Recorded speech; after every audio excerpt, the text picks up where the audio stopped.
In the chapter Magnetism and Matter, we have seen that Earth has its own magnetism and its value is of the order of 10 raised to minus 5 Tesla.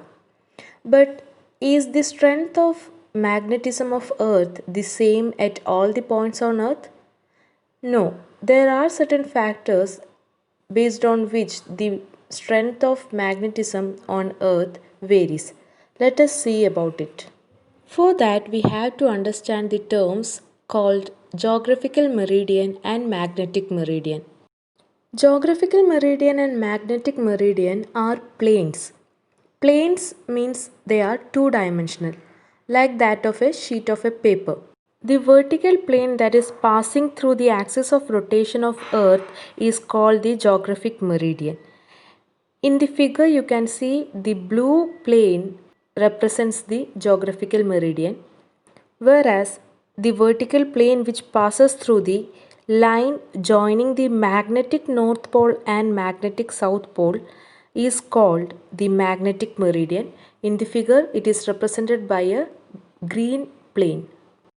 Now, this geographical meridian and the magnetic meridian are making an angle, and that angle is called the magnetic declination, represented by capital D.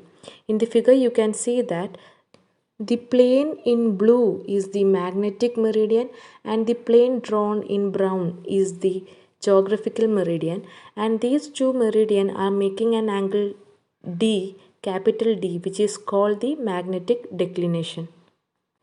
And if you observe this picture, you can see that the angle of declination varies based on the location. Here the yellow arrow mark represents the geographical meridian, whereas red arrow mark represents the magnetic meridian, and the angle between them, which is the declination, varies based on the location.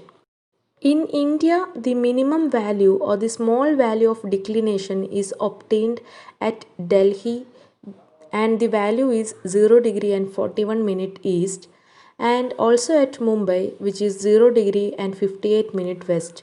So at these places we can say that the both meridians, geographical meridian and the magnetic meridian, are having a small angle of declination, and therefore they are almost coinciding each other. Now we are going to understand about the term magnetic dip. For this, we have to keep the magnetic compass, which is also known as magnetic needle, horizontally in the magnetic meridian plane.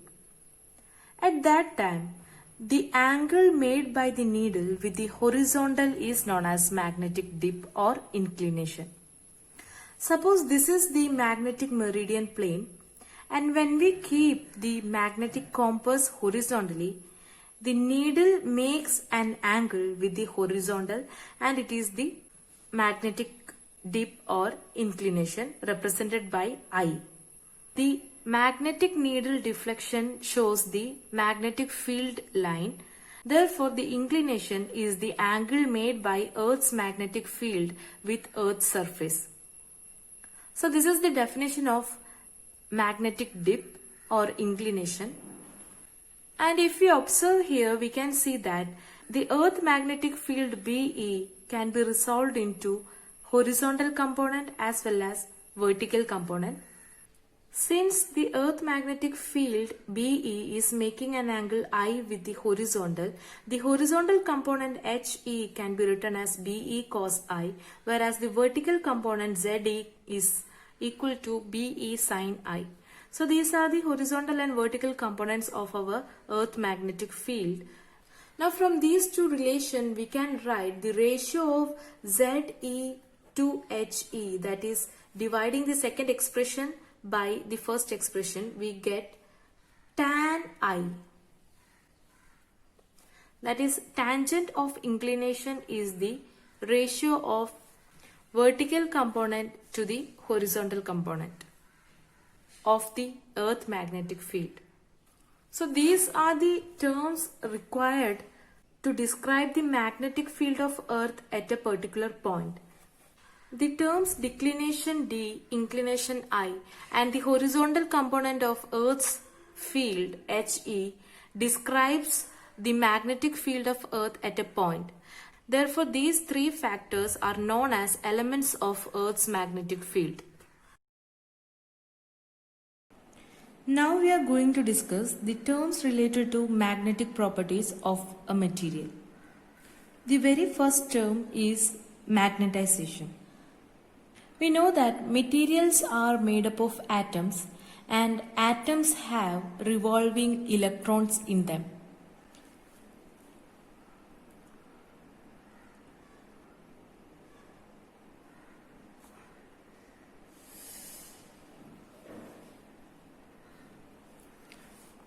And we know that a revolving electron creates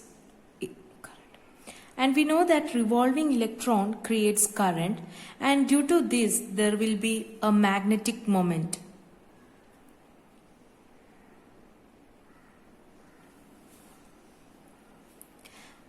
We have learned previously about magnetic moment. Wherever there is a loop, current loop, we will have a magnetic moment, and this loop acts as a magnetic dipole. All these things we have discussed already. And the direction of magnetic moment is given by right hand thumb rule. If we turn our fingers, four fingers, in the direction of current, then the thumb will give the direction of. Here the motion of electron is anti-clockwise, therefore definitely current will be in clockwise direction. We know that current flows opposite to the direction of motion of electron. Therefore, taking the four fingers in clockwise direction, the thumb will be downwards, which gives the direction of magnetic moment. So we will be having random directions for the magnetic moment by the atoms in a material. Since the magnetic moment are in random motion, there is a chance for some of the magnetic moments to get cancelled, but still we will be having a net magnetic moment in that substance.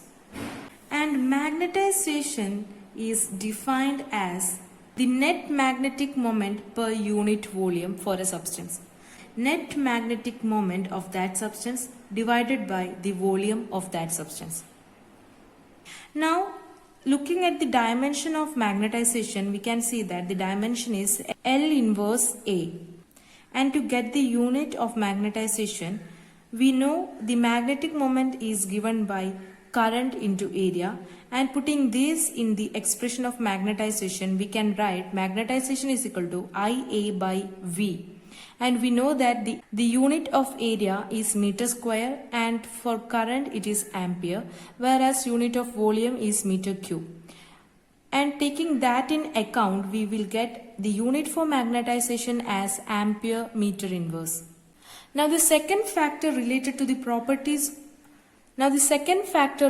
magnetic properties of material is the magnetic intensity H. So we have seen that the magnetization is a term which is related to the internal property of material, which is the magnetic moment, whereas here the magnetic intensity is a factor that is based on the external magnetic field applied. Suppose we are having a material which is placed in an external magnetic field, and as the material is placed in the external magnetic field, the magnetic moments in the material get aligned in a particular direction. Almost all the magnetic moments might get aligned based on the external field applied, but a few might be still in random motion due to the temperature present in the material. So for this material, due to the magnetic moments in it, we have the field produced by magnetization, which is due to capital M, that is due to magnetization, and also because of the application of external magnetic field, there will be an addition to the field produced by this material, and that field is given by the expression H. So we can say that the total magnetic field of this material when it is placed in an external field is due to the magnetization of that material as well as due to the external magnetic field applied to that material. So the total magnetic field of the material is proportional to magnetization plus magnetic intensity, which is the term related to the external magnetic field. That is the magnetic field formed in the material due to the external magnetic field applied, and from which we get the expression total magnetic field B is equal to mu naught M plus H, from which we can get the expression for our magnetic intensity, which is given by B by mu naught minus M. So the total magnetic field inside a material can be classified into two parts, that is due to some internal factors as well as due to some external factors. The magnetic field due to internal factor is due to the magnetization, whereas the magnetic field contributed by the external factor is the magnetic intensity, and from which we get the expression for magnetic intensity as B by mu naught minus M. And if we analyze these two terms, that is magnetization and magnetic intensity, we can see that when an external magnetic field is given to that material, its magnetic moment inside the material changes. That is, the external field influences this internal magnetization. And this influence of H on M is given by the expression M is equal to chi into H. The amount of magnetization that occurs in a material when it is placed in an external magnetic field is chi times H, the magnetic intensity, where chi is called the magnetic susceptibility, and magnetic susceptibility is defined as the measure of how the material responds to an external field. The third term related to the magnetic property of material is the magnetic susceptibility. So under this discussion till now we have understood that there are certain terms related to the magnetic property of a material, and the first one was magnetization, which is given by total magnetic moment in the material by the volume of that material, and magnetic intensity, which is given by the expression B by mu naught minus M, and the total magnetic field of a material is given by mu naught H plus M, and also the susceptibility, which is the response of the material to the external magnetic field, given by M by H. Now taking the last two expressions, we can write the total magnetic field, which is mu naught H plus M, as mu naught H plus chi H, because from here we can write that magnetization is equal to chi times the magnetic intensity, from which we get B is equal to mu naught H 1 plus chi, and here 1 plus chi is the relative magnetic permeability mu R. Therefore the expression for B becomes mu naught mu R H. And mu naught mu R can be written as mu H, where mu is the magnetic permeability.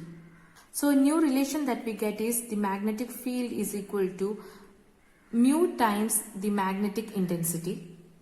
So the terms magnetization, magnetic intensity, susceptibility and permeability are related to the magnetic properties of a material. These terms determines the magnetic property of a material. And based on these properties, the materials are classified as paramagnetic, diamagnetic and so on.